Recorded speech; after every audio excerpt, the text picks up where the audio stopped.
Education channel में आपका स्वागत है। आज हम देखेंगे कि जो राजस्थान कर्मचारी चयन बोर्ड के द्वारा चतुर्थ श्रेणी कर्मचारी भर्ती 2024 आयोजित कराई गई, इसका फाइनली परिणाम जारी कर दिया गया, लेकिन 5700 कैंडिडेट को होल्ड और लगभग 1800 अभ्यर्थियों को प्रोविजनल में रखा गया है। प्रोविजनल में दिव्यांग अभ्यर्थियों को रखा गया है और होल्ड में यानी कि डिवोर्स और विडो और एक्स सर्विसमैन को अभ्यर्थियों को रखा गया है। इसलिए अब जो होल्ड और प्रोविजनल अभ्यर्थी हैं उनके लिए एक बहुत बढ़िया सुनहरा मौका है। वो सुनहरा मौका परिणाम जारी कराने के लिए क्या है, वीडियो के एंड तक बने रहें और हमारे स्पेशल एजुकेशन चैनल को सब्सक्राइब करें और बेल आइकन प्रेस करें ताकि हर वीडियो का नोटिफिकेशन आप तक पहुँचे।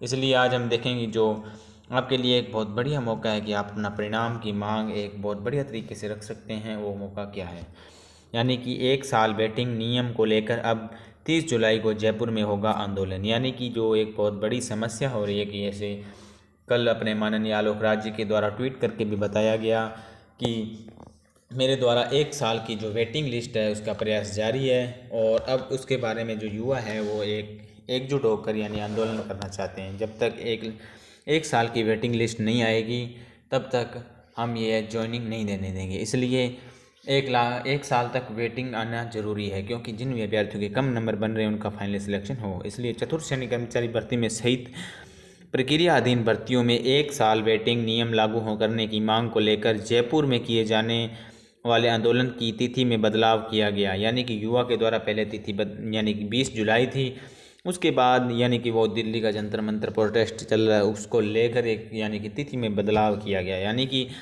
युवा पहले यहाँ 27 जुलाई को जयपुर में धरने देने जा रहे थे, तो वहीं अब वह आंदोलन 30 जुलाई को होगा। यानी कि पहले 20 को रखा, उसके बाद 27 को रखा, लेकिन अब जो ये आंदोलन है वो 30 जुलाई को होगा।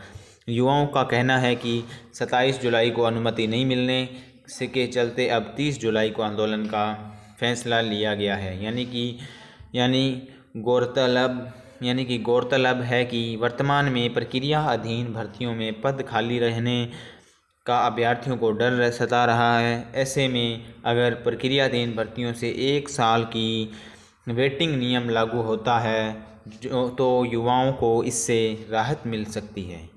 युवाओं ने जो सीएम भजनलाल शर्मा से मांग की है चतुर्थ श्रेणी कर्मचारी भर्ती में, अगर इस नियम को लागू किया जाता है तो करीब 10 से 12 हज़ार युवाओं को फ़ायदा मिलेगा। यानी कि बहुत ही बढ़िया बात कही है। अगर वेटिंग लिस्ट का नियम अगर 1 साल का होता है तो अगर चतुर्थ श्रेणी कर्मचारी भर्ती की बात करें, अगर जिन भी अभ्यर्थियों के कम से कम अंक बन रहे हैं उनका फाइनल सिलेक्शन ज़रूर होगा। लेकिन अब एक मेन मुद्दे पे आते हैं कि जो विडो और यानी कि जिनको प्रोविजनल और यानी होल्ड में रखा गया है चतुर्थ श्रेणी कर्मचारी भर्ती, उनके लिए क्या यानी खुशखबरी है। हम एक कह सकते हैं कि जैसे ही हम वेटिंग के लिए प्रोटेस्ट करेंगे उसके ही माध्यम से हम एक मांग जो प्रोविजनल होल्ड रखे गए कैंडिडेट हैं उनकी भी करेंगे। इसलिए आप 30 जुलाई को यानी कि जयपुर में पहुँचें और एक तो वेटिंग लिस्ट यानी कि 1 साल तक होनी चाहिए इसकी मांग, और एक जो होल्ड और प्रोविजनल में रखे गए हैं अभ्यर्थी उनका फाइनली परिणाम जारी हो, क्योंकि अदर्स कैटेगरी अभ्यर्थियों को ज्वाइनिंग दे दी गई है। इसलिए जो अभ्यर्थी यानी होल्ड में हैं, प्रोविजनल में हैं, उन्हें भी अब एक बेरोजगारी का टैग हटाकर उन्हें भी एक रोज़गार प्राप्त हो सके। इसलिए आप 30 जुलाई को जयपुर में एक यानी कि जो वेटिंग लिस्ट के लिए प्रोटेस्ट है उसमें अपनी मांग रखें। जो हमारी विडो बहनें हैं, डिवोर्स, एक्स सर्विसमैन और जो हमारे दिव्यांग भाई हैं वो ज़रूर जयपुर पहुँचें। ये हमारे पास एक बहुत बढ़िया मौका है अगर हम अगस्त माह में अपना परिणाम जारी करवाना चाहते हैं। इसलिए आप सब एकजुट होकर अपनी एक राय बनाकर जयपुर में ज़रूर पहुँचें और आपसे निवेदन है कि आप बात को समझे होंगे और आप ज़रूर हमारे यानी कि इस वीडियो के माध्यम से देखकर आप जयपुर ज़रूर पहुँचेंगे। और आपकी क्या राय है आप कमेंट बॉक्स में ज़रूर बताएं। और अपने जो वेटिंग लिस्ट है इसकी मांग करनी है, लेकिन अपने परिणाम की भी मांग करनी है। मेरे द्वारा लगातार संघर्ष जारी है।